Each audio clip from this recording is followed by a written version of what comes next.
감사합니다. 고맙습니다. 자, 우리 실전사주 오늘 508강 진행할게요. 오늘 제목은 마음부자와 현실부자. 마음부자는 마음이 부자인 사람이죠. 현실부자는 현실이 부자인 사람이죠. 누가 더 행복할까? 라는 제목이고요. 여기에 마음의 당뇨병이라는 말을 좀 써볼게요. 제가 가끔 상담할 때 쓰는 그냥 저만의 표현입니다. 어디 뭐 의학 백과사전에 나와 있는 거 아니고요. 마음의 당뇨병에 대해서 좀 얘기를 해드릴게요. 참고로 이 마음의 당뇨병, 이 당뇨병이 뭐냐 하면은요, 그냥 좀 뭐 압축해서 정의를 하자면 뭐 인슐린이 안 나와서 생기는 병인데, 인슐린이 왜 안 나오냐 하면요, 인슐린이 과다 분비돼서 고장 나가지고 안 나오는 거고요. 인슐린이 안 나오면 무슨 상황이 벌어지냐면요, 몸에 영양분이 가득한데, 당분이죠. 몸에 영양분, 당분이 가득한데 그 당분을 몸으로 흡수하지 못해서 말라 죽는 병입니다. 그러니까 풍요 속에 굶어 죽는 사람, 먹을 거 잔뜩 갖다 놓고 못 먹는 병, 가끔 불교에서 말하는 뭐 아귀지옥 뭐 이런 거, 뭐 그런 느낌 같은 거죠. 그러니까 당뇨병이라는 게 내 피 속에 충분한 에너지가 있는데 충분한 정도가 아니라 과도한 에너지가 들어옴에도 불구하고 그 에너지를 흡수하지 못해서 세포가 영양결핍으로 말라 죽는 그런 형태죠. 마음의 당뇨병은 뭘까요? 충분히 행복한 상황, 행복한 영양분이 내 주변에 가득한데도 그거를 행복하다고 느끼지 못하고 외롭다, 괴롭다, 불행하다, 슬프다 라고 말하는 게 마음의 당뇨병이죠. 물론 물론 나 지금 괴롭고 슬프고 외롭고 힘들고 나 정말 불행해 라고 생각해버리면 사실 이게 답이 없어요. 이거는 다른 치료가 이건 정신병 가서 치료해요. 마음의 당뇨병이에요. 마음의 결핍증 걸린 거죠. 그러니까 이게 현실하고 어느 정도 연동이 되기는 하는데 일정 수준이 넘어가면은 현실하고 연동이 안 되는 경우들이 많아요.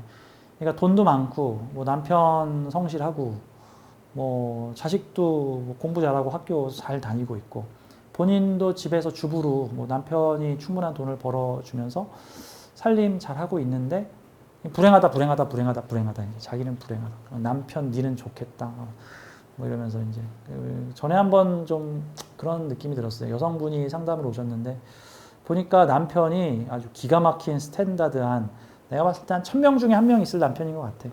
대기업에 아주 성실하게 다니고 있고 엘리트고 마음도 넓고 집안의 자식들한테도 잘하고 훌륭하죠. 자식들도 잘하고 애들도 잘 크고 있고 유치원생인가 아이들을 두고 계셨는데 근데 그 어머니가 자기 자식을 보면서 늘 이런 얘기를 한대요. 너는 좋겠다. 나 같은 엄마를 둬서 너는 참 행복하겠다. 나는 불행하다. 나는 행복하지가 않다. 이러면서 오셔서 30분 동안 남편에 대한 원망을 늘어놓고 가셨는데 그래서 남편에 대한 원망이 뭐 구체적인 게 있었는데 실체가 없어. 그냥 실체가 없어. 남편이 때려요? 뭐 욕해요? 뭐 무시해요? 돈을 안 줘요? 바람 펴요? 술 먹어요? 도박했어요? 뭐 당신과 상의 없이 뭐 돈을 이상한 데 썼어요? 뭐 아니면 어머님한테도 잘하고 본인한테는 안 해줘요? 뭐 처가에 불손한가요? 뭐 아니면 손찌검을 하나요? 아니요. 아주 성실하고요. 아주 돈 잘 벌고요. 아주 어머니한테 잘하고요. 애들한테 아주 잘하고요. 야, 근데 왜 불만이시죠? 잘났어요. 그놈 하여튼 잘났어요. 그게 딱 무슨 느낌이냐 하면은 저는 이제 그게 일명 심리학 용어에서 수동방어예요. 수동방어 또는 수동공격이라고 하는 게 있어요.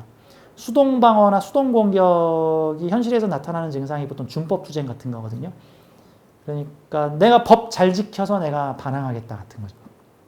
보통 요즘 간호사 관련돼서 그런 얘기가 많이 나오죠. 계속 간호사가 원래 해서는 안 되는 의료법 위반적인 일을 의사가 시키고 있는데 그동안에는 그냥 의료계에 관례적으로 네가 안 하면 누가 하리 하니까 관례적으로 했던 일인데 이제 우리 준법 투쟁하겠습니다. 나 법대로 할래요. 의사가 나한테 이런 지시를 하라 그래도 그건 의사 선생님이 하십시오. 그건 간호사가 하면 법에 걸립니다. 그러면서 만약에 시키면은 난 이거 고발하겠습니다. 의료법 위반적인 일을 나한테 시켰기 때문에 이런 게 일종의 수동 공격, 수동 방어, 수동 공격 같은 거죠. 수동 공격은 어떤 명분이나 이런 거에서 상대를 공격할 수가 없으면 다른 트집을 잡아서 이제 비난을 하는 형태들. 네, 보통은 내가 나쁜 짓 하다가 만약에 이게 바람을 폈는데 만약에 누군가 그거를 녹음을 해가지고 부인이 녹취를 했어. 바람 핀 거를. 그럼 어떻게 사람의 인권이 있지 그런 걸 녹음할 수 있느냐 이런 거죠. 중요한 건 바람 핀 게 중요한 건데 지금. 이제 그런 게 이제 수동 공격 같은 거죠. 이제 그러니까 여성분이 지금 마음이 불행하구나. 마음에 결핍이 왔구나. 마음에 결핍이 왔는데 딱히 남편한테 남편이 한마디로 완벽해. 트집 잡힐 게 없어. 그러니까 남편을 원망하고 누군가를 탓하고 내가 지금 불행한 게 누구 때문이다라고 탓을 해야 되는데 이게 일종의 방어 기제예요. 이것도 필요한 겁니다. 이 방어 기제가 없으면 멘탈이 붕괴가 돼요. 멘탈이 붕괴되지 않기 위해서 매석하지만 나에게 있는 쓰레기를 남에게 던지거나 남 탓을 함으로써 나의 멘탈을 유지하는 건데 사실 이게 좀 세련된 방법이 아닌 많이 미숙한 거나 어리석은 방법이 될 수 있는 거죠. 저는 가끔 이제 상담할 때 이분이 마음의 당뇨병에 걸렸구나. 마음의 당뇨병이 걸렸구나. 사실 그분이 행복하시려면은 남편이 돈을 더 많이 벌어오고 더 많이 승진하고 나한테 더 신경을 써주고 집에서 나의 가사 일을 더 많이 도와주고 지금 그게 문제가 아니라 그분은 감사 일기를 쓰셔야 돼요. 아니면 꼭 일기까지 안 쓰더라도 감사합니다. 덕분입니다. 감사합니다. 덕분입니다라는 말을 하는 사람은 행복해요. 근데 걔 때문에 누구 탓이야, 누구 탓이야라고 하면은 그 사람은 마음에 병이 걸렸다는 뜻입니다. 불행해요. 이게 물질적인 요건으로 잘 해소가 안 됩니다. 물질적인 요건으로 해소가 잠깐씩은 되는데 핸드백을 명품을 받았다든가 갑자기 내 꽁돈이 몇천 생겼다든가 부동산 값이 올라가지고 내 몇 억을 벌었다든가 이런 식으로 금전적 부분들은 잠깐 동안은 행복한데 시간이 지나면 곧 적응이 됩니다. 이제 더 이상 그게 행복하지가 않아요. 원래 그 음주와 관련해서 알코올 중독이 무서운 이유가 알코올 중독은 뇌에 상당히 강한 그 쾌락의 자극을 주기 때문에 한번 알코올로 인한 이제 알코올보다 더 강한 게 마약이죠. 알코올 중독으로 인해서 쾌락을 경험을 하게 되면은 그 외의 것은 다 재미가 없어집니다. 그러면 알코올 외에는 안 재밌어. 저는 가끔 어디 모임 자리에 어쩌다 한 번씩 가게 되면은 가끔 저한테 술을 권하시는 분들이 제가 술을 한 모금도 못 마시면 좀 못 마셔요. 술 한 모금도 못 마십니다. 나한테 술 먹이려면 한 잔당 한 1억 주면 내가 마실 수는 있어. 난 술 먹는 게 싫거든. 나한테 한 1억 주면 내가 한 잔 먹을게. 근데 그럴 사람 없잖아. 내가 싫은 거야. 그냥 나는 술에 대해서 좋지도 않고 싫지도 않아. 그걸 왜 먹어? 같은. 나는 아무 감정이 안 들어. 술에 대해서. 근데 술보다는 나는 그냥 물이 더 좋구나. 그냥 사이다 콜라 마시는 게 훨씬 더 편해. 술 먹으면 그냥 어지럽고 구토 나오려고 그러고 머리 아프고 우웩거리고 바로 잠이 들어버리니까. 그래서 난 누가 술 먹는 거에 대해서 뭐라고 안 해요. 드세요. 좋아하시는 거 드세요. 난 물 먹을게요. 이런 거거든. 근데 이제 가끔 저한테 술을 권하시는 분들한테 내가 살면서 자주 들었던 얘기가 아니 술을 못 마셔? 너 그럼 무슨 재미로 살아? 당신은 뭐 해요? 삶이 무슨 낙이 있어 술 없이? 근데 저는 반대로 이런 얘기를 해드리고 싶습니다. 술 없어도 재밌는 거 엄청 많아요. 당신이 술을 좋아하다 보니까 술밖에는 좋은 게 없는 겁니다. 당신은 술만 좋지.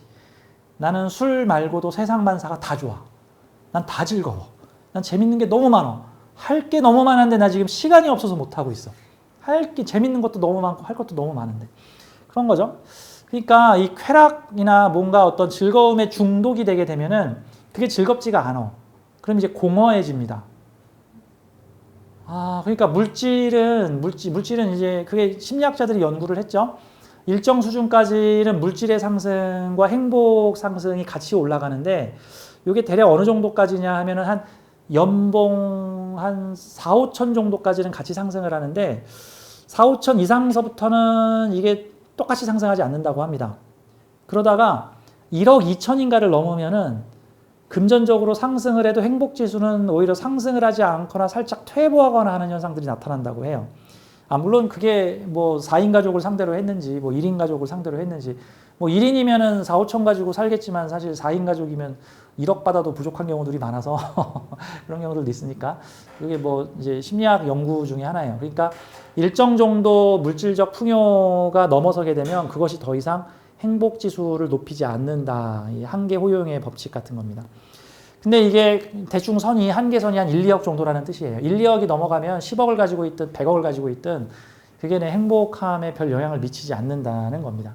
그래서 이재용 삼성그룹 회장이 방송에서 이런 얘기를 했다고 하죠. 그 이재용 회장이 뭐래더라? 감옥에 있다가 나왔을 때 그 이재용 회장에 대해서 뭐 비판한 글들을 막 많이 봤는데 그래서 뭐 되게 비판하는 글들을 보고 일반인들이 재벌을 이렇게 생각하는구나. 난 이런 사람이 아닌데 왜 날 이렇게 생각을 하지? 뭐 이제 이런 식으로 생각을 했다 그래 이제 돈이 많아지면 내가 행복할 거라고 생각하지만 이미 수천, 수백, 수조 원의 돈을 가지고 굴리고 있는 이재용 회장 입장에서는 그냥 일이야. 그냥 일이야, 일. 그냥 일. 내가 뭐 수천억 있다고 내가 그거 하루 종일 세고 있을 거야. 뭐 주머니에 넣고 다닐 거야. 그냥 숫자일 뿐이야. 그분한테는 그냥 뭐 3조가 4조 되는 거는 그냥 머리 아픈 일이 하나 더 생긴 것일 뿐이야. 그분 입장에서는. 그러니까 사람이 물질적인 풍요가 행운과 일치하지 않는다. 자, 오늘 마음 부자와 현실 부자 누가 더 행복한가라는 내용인데요. 마음의 당뇨병.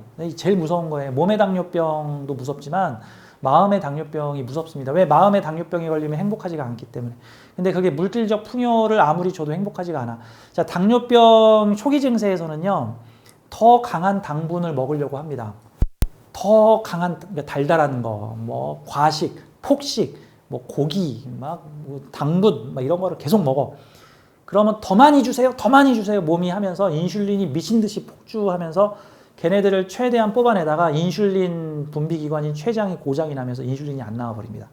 그러면 사람들은 더욱 결핍이 생겨가지고 더 음식을 집어넣습니다. 근데도 영양분 결핍으로 영양실조와 몸이 마르기 시작을 합니다.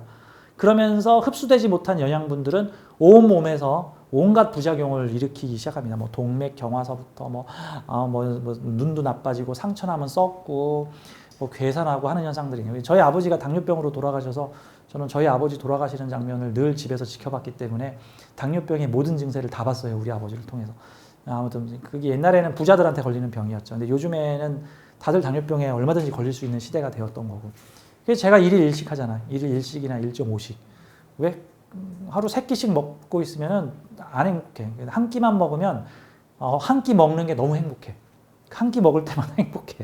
그런 거죠. 그리고 그 다음부터 막 맛집을 찾아다녀서 내가 그전까지는 맛집에 관심이 없다가 한 끼 먹는 거 맛있는 집 가서 먹어야지. 그러면서 한 끼 먹을 때 어머 감사해라. 오늘 이렇게 맛있는 음식을 먹을 줄이야. 뭐 이제 이런 느낌 같은 건데. 자, 마음의 당뇨병 제가 2개의 사주를 좀 보여드릴게요. 오른쪽 가운데 있는 이분은요. 제가 지금 써놨죠. 이 사주가 간목일주가 여기 죄다 재성, 여기 관성. 그러면 재성 관성으로만 이루어져 있어. 한마디로 말해서 부귀죠, 부귀. 편관의 재물이 나의 재물이 되는 사주.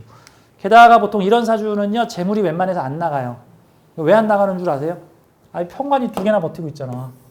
편관이 2개나 버티고 있는데 누가 내 재물을 가져가? 죽으려고 가져가? 편관 못 이게 관이 탁 지키고 있는 재물은 웬만해서 안 망가져요. 근데 문제는 이 재물이 남을 쳐요, 나를 쳐요. 이 관성이, 이 편관이 나를 쳐. 그럼 이 사주는 부자가 될수록 마음이 힘들어지는 사주야. 부자가 될수록 마음이 힘들어지는 사주입니다. 보통 이런 경우가. 적당히 가지고 있어야 돼, 이런 사주들은.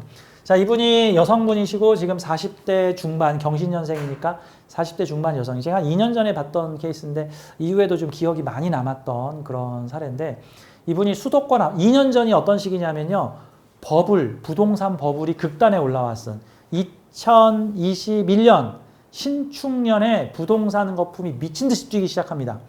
그때 최고 정점이었고요. 그게 이제 어디서 떨어지기 시작하면은 이민년 초, 2022년 초부터인데 집이 매매가 안 되고 막 집값이 슬슬 떨어지기 시작하는데 일단 2021년까지만 해도 집 가진 사람들은 그때 다 최대 금액을 기록을 하고 있었습니다. 자, 이분이 2021년도에 집값이 가장 높았을 때 저한테 상담을 오셨는데 그 당시에 이분이 수도권, 그중에서도 특히 서울의 주요 유력 지역에 30-40평대 아파트 20채를 보유하신 자산가입니다. 근데 표면적으로는 직업이 무역회사에 간부, 뭐 과장으로 근무를 하고 젊었을 때부터